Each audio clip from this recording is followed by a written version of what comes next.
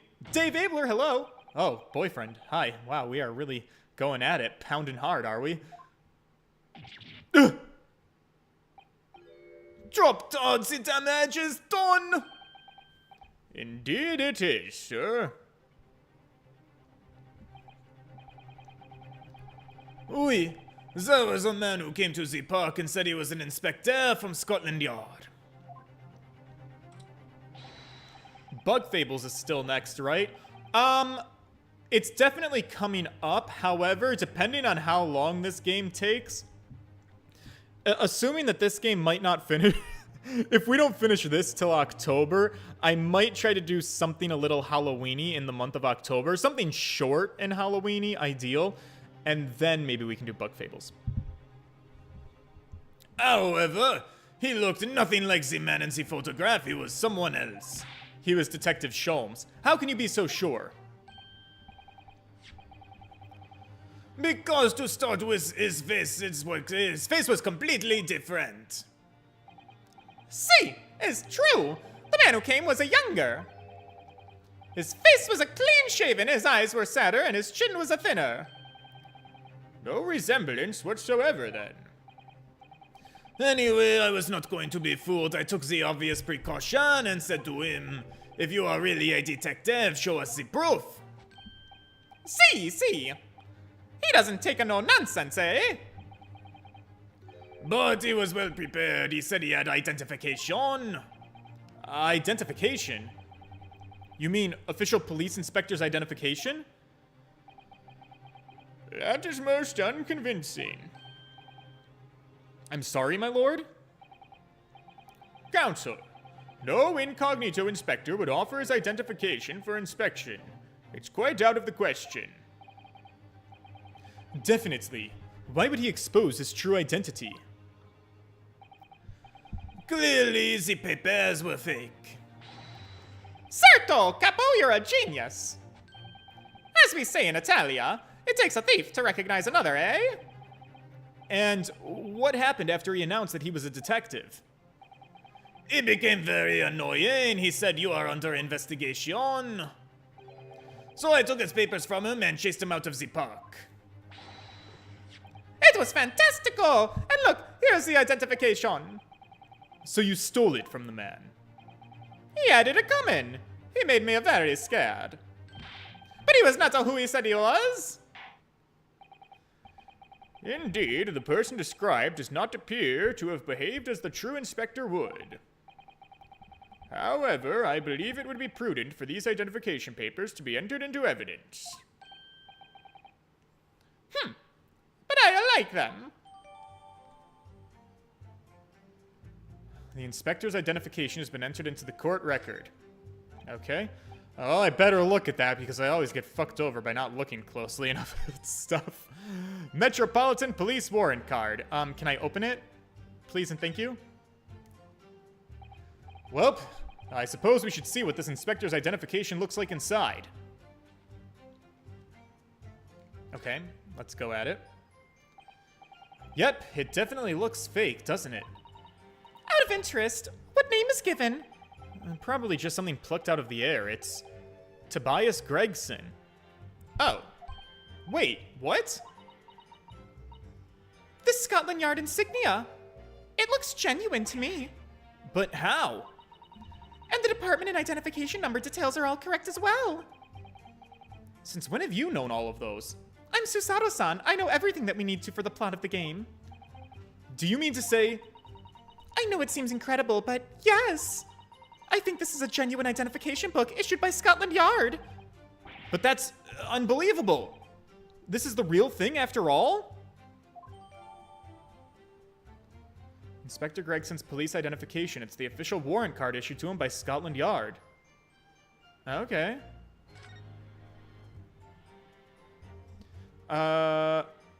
So that would definitely tie him to Tobias Gregson. This victim is nothing to do with us. Well, that's not true anymore. Here we go, boys. Am I on to something or am I about to fuck myself?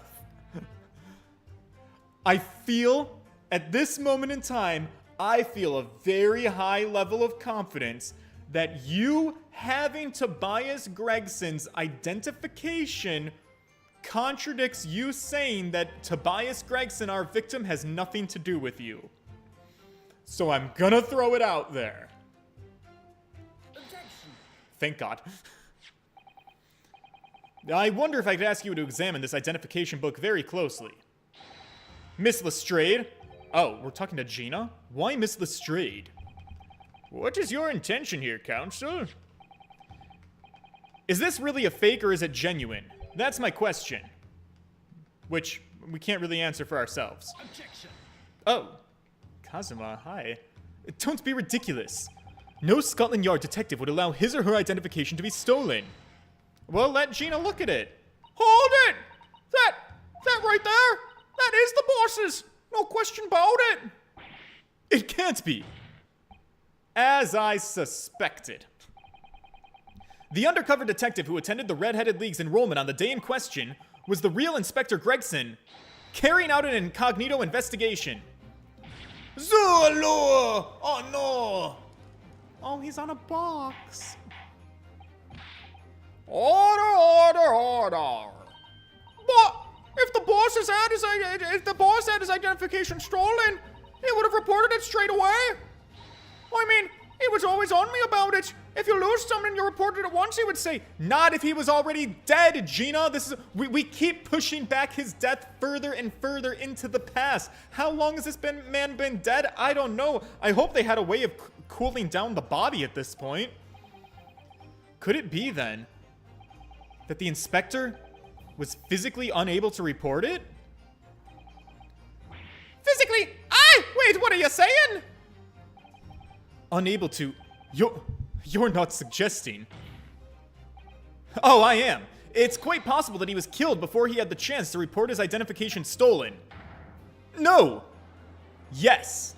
Oh my, do you see the ass he's throwing back? My boyfriend, I mean, Cosma. Did you see his pose? Go back, screenshot it, and throw it in my Discord, please. Order! The defense posits that the victim was killed the day before his body was discovered at a different location. Do you two have anything to say about that? Oui. I don't know nothing. I've done nothing.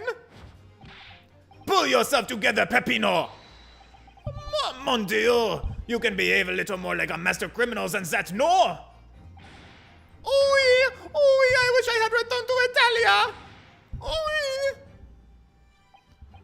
Oh, stop crying, Pepino! Please. Otherwise, I, too, will Pepe Le Pew all over the place. I'm going to cry. Rome, stop your whining and start talking, you bunch of baguettes. Gina Lestrade! Language! Well, I believe the court... I know nothing, oui. I've done nothing, oui. I've had enough of this. You will tell everything or face the worst possible outcome.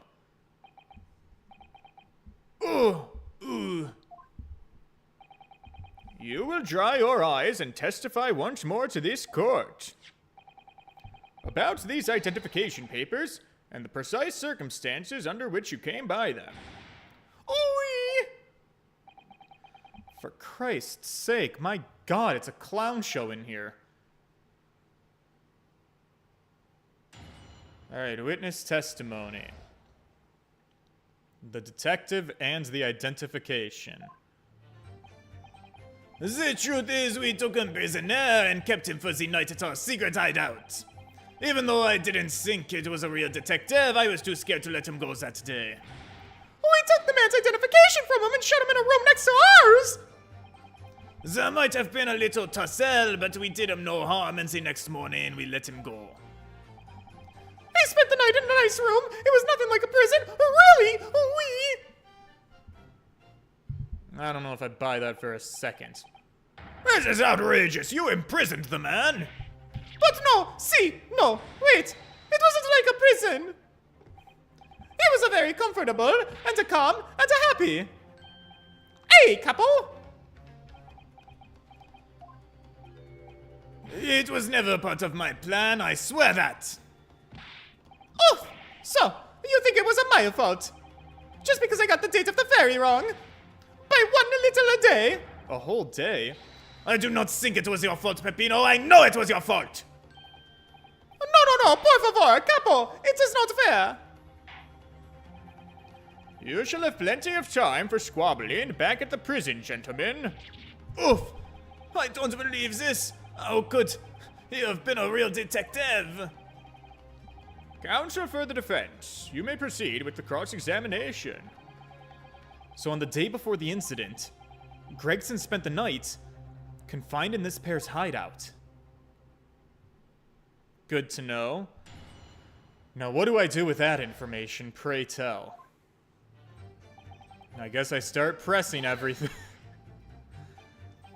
Do you realize what you're saying here? You have to believe me. I never intended for that to happen. And I am sure the detective did not intend it either. Well, of course not. Do you think? But there was nothing else I could do. See, nothing else. This was at the first crime for Capo. He was at the end of his wits. First-time offenders usually get off with a slap on the wrist. I have told you before, Peppino, that this is not the way to describe a criminal mastermind. What about this hideout of yours? It was an old empty house behind the park on Lime Street. We rented the place for 2 days. It was inspired idea by the Capo here. An impulsive idea, I would say.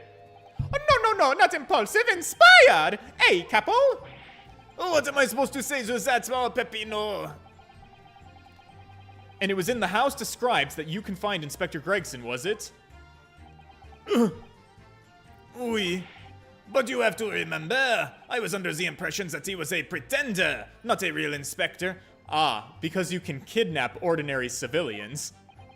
That doesn't quite add up, though. If you didn't think the man was a real inspector, there would have been no reason to have taken him prisoner, would there? Yeah, exactly. No, you are right, but we couldn't be completely certain. I was scared to let him go that day just in case. Too scared? Why? Because why did he come to the park? We did not know. There was a chance that he had seen through my plan. And if that was the case, he would go straight to the police station and blow the whistle on us. Even if he was just feigning to be an inspector, up to no good. He was without a doubt up to no good. I think most people would agree that it's you two who were up to no good. Well, see, you may be right. Hey, Capo! The point is, we were not able to escape from England immediately. That is why we had no choice but to take the man prisoner. What I don't understand is why the inspector felt the need to show you his identification in the first place.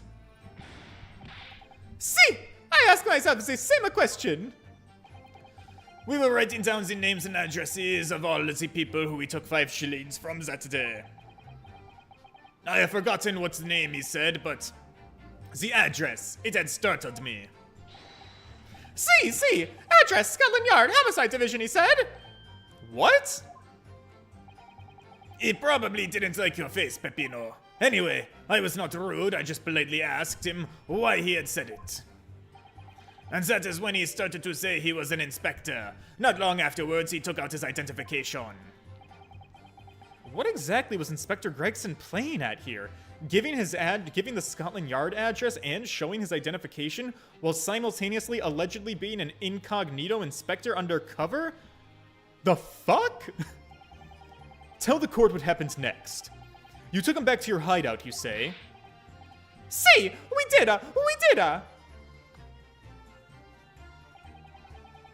Took the man's identification from him, and we shut him in the room next to ours. And that being this identification book right here. That's correct?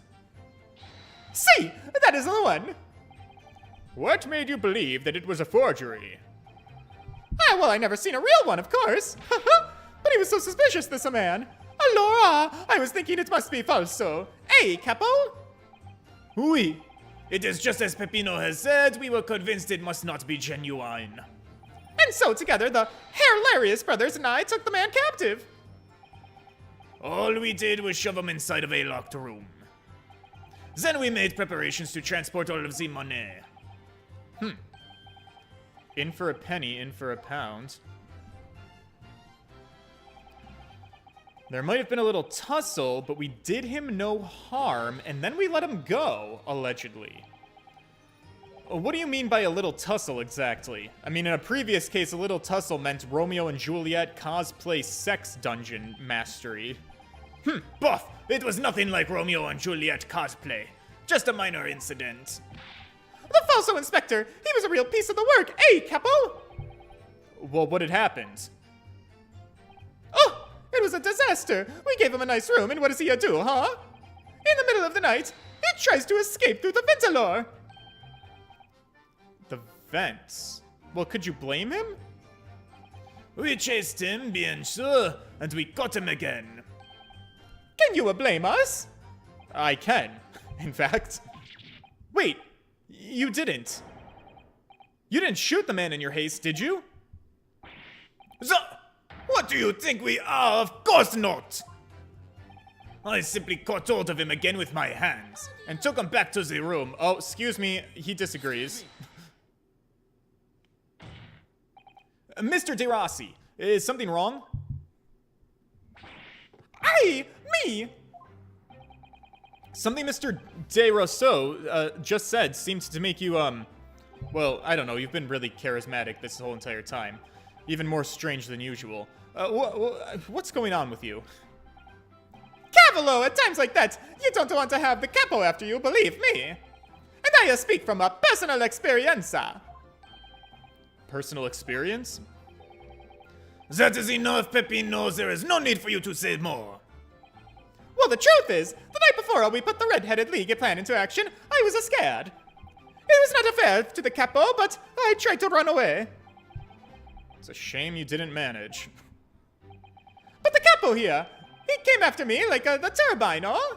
And he dragged me back to the house, kicking and screaming. I still have the bruises to prove it, eh, capo? Bruises, you say? Aye, you want to see, oh? You want to see my fantastical bruises? Oh my god, why is everyone so weird?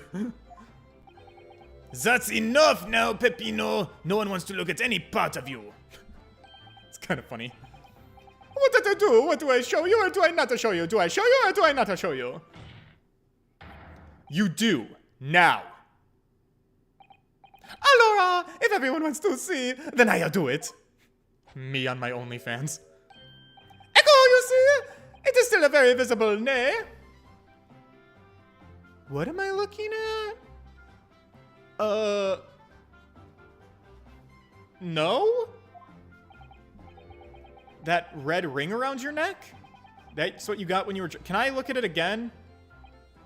Are we talking about... Is the shadow the red ring?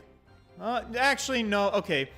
Initially, I thought it looked like a shadow. Now I am seeing it as more of like a red ring. Okay. Maybe he just has fucking, ringworm. I said that's enough! So, you like to choke your boys, do you, Mr. De Rousseau? Peppino's neck has nothing to do with what we are talking about here, you have my word. Yes. What is your opinion, Counsel? I think these are some kinky fuckers. About this red ring around Mr. De Rossi's neck. I wonder, does it matter? Oh, of course, probably. Mr. De Rossi! Oops, kicking my camera. I'm gonna have to ask you to amend your testimony with details about that mark on your neck. Hey, capo, you see, everyone is interested in what I said, oh? Very well, you will amend your testimony as requested, Mr. De Rossi. Well, if you really wanted to know.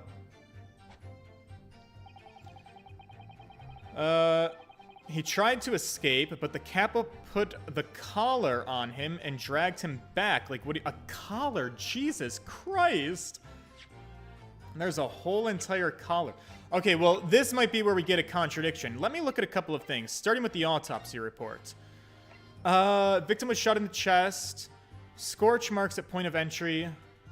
Caliber of gun use. Well, there's no mention about a mark on his body, but that's not really evidence per se. And you can't really see his neck in this photograph, so that's a little bit difficult to work with too. Shao. I was really hoping one of those two things would be a little bit more helpful to me. Let me press this statement and see if I can get anything more out of it. Are you saying that the red mark was caused by... See, a big collar made from the leather. A leather collar? Is this true, Mr. de Rousseau? What? We had a Saint Bernard at home when I was younger. It is a souvenir from that time with a very strong chain. A strong chain? And you put that around your friend's neck? I am sorry, I was so angry that he was leaving me alone. Oh, that's not... No, you can't do that to your boys. You did not have to tie the chain to the leg of the bed, though, huh? I would not have tried to run again. You didn't do that to Inspector Gregson as well, did you? Treat as a people equal. That is the capo's motto, eh? It's starting to sound a lot more like a prison all of a sudden. The capo is tough, but the capo is rough. My god, these boys. I shouldn't have done it. So the following morning, when you released the inspector... He had the red ring around his neck, just like a me. Peppino, s'il vous plaît. Leave it now. Oh, now you know, huh? The capo here, you don't want to tangle with him, eh? But for the inspector, it's not so bad. You spent the night in a nice room. It was nothing like the prison, really. Ooh. You took away the man's freedom. However comfortable you make it sound, you were still holding him prisoner. Well, if you say that, then I say this. There is something that takes away our freedom, too. The lack of our money. Facts. Spitting straight facts. No money, no freedom. That is the truth. It makes me mad, and it makes me sad. What can we do? Well, you could get a job.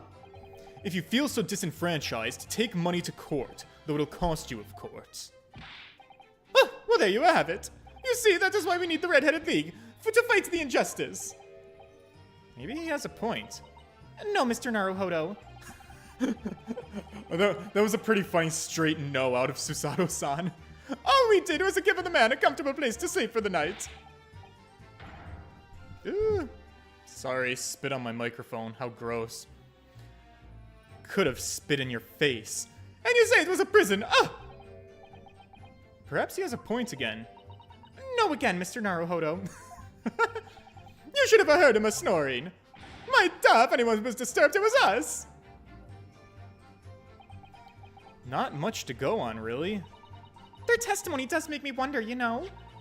About this pocket watch belonging to the inspector, I mean. Oh yeah, the one that he treasured so much, apparently. If he was confined but not restrained, as the witnesses are implying, he would still have been able to wind his watch. Susato-san... Girl, if you're being held captive in prison with a collar around your neck, I don't know if winding your pocket watch is like the #1 priority anymore. That's very true, yes. So did Inspector Gregson actually die while he was being held captive by these redheads? In which case, is it possible these two young men are responsible for Inspector Gregson's... To be honest, I find that hard to believe. Perhaps we should try to find out exactly what happened. Very wise, Mr. Naruhodo. Oh, sorry. I didn't realize that was me talking. Okay, so... Then obviously the new statement is this one. So we have to contradict this collar statement. But once again, I'm a little bit scared. So we have the broken pocket watch as a piece of evidence. How does that connect? Don't know. We have the photograph of him, but in my opinion, well... Do you think that we have enough clearance to... of his... like, his collar kind of covers most of his neck. I don't see a red mark on his neck, but, like, I don't think that we can see enough of his neck to make that This is another case of finicky fucking evidence. The people on the internet be like, George, you're so fucking stupid. Can't you see how fucking obvious that the contradiction is right there? I'm like, is it? Is it not? I don't know anymore. I have no confidence. I don't think that they're showing enough of his neck. I can't see if there's a red mark there or not. On the side of his neck, it doesn't look like there is. And if it's a collar that went all the way around his neck, you would think maybe that's where it would be. So I'm inclined to think this is the evidence that I want. But I'm not fully confident. I really don't think it would be the board at this point. And then the autopsy report, it doesn't say anything about a red mark on his neck, but it doesn't say anything about there not being a red mark on his neck. So, war flashbacks to the photograph of the victim on the telekinesis machine. That's what I'm getting at here. So you know what? I'm going to do the most respectful thing that I can do. We're past the hour. It's obvious we still have a lot of testimony to go through. I'm pretty confident. So, I'm going to sleep on this one. I'm going to sleep on this one. I'm going to come back to it, be here tomorrow at 7 o'clock Eastern time, and I will have made a decision. Right now, I think I want to present the photograph, but I'm still on the fence about it. So I'll be back tomorrow to let you know once I've decided if I'm going to do that or not. Everyone in the court, just calm down and bear with me, all right? That's where we're at right now. So let me just save before I forget. In the meantime, if you gentlemen would be so kind as to leave a like on this stream, the engagement is super helpful. I thank you for your engagement and your participation, and I look forward to seeing you in the next one as we continue part 2 of the trial at the Old Bailey. All right, boys. Toodles!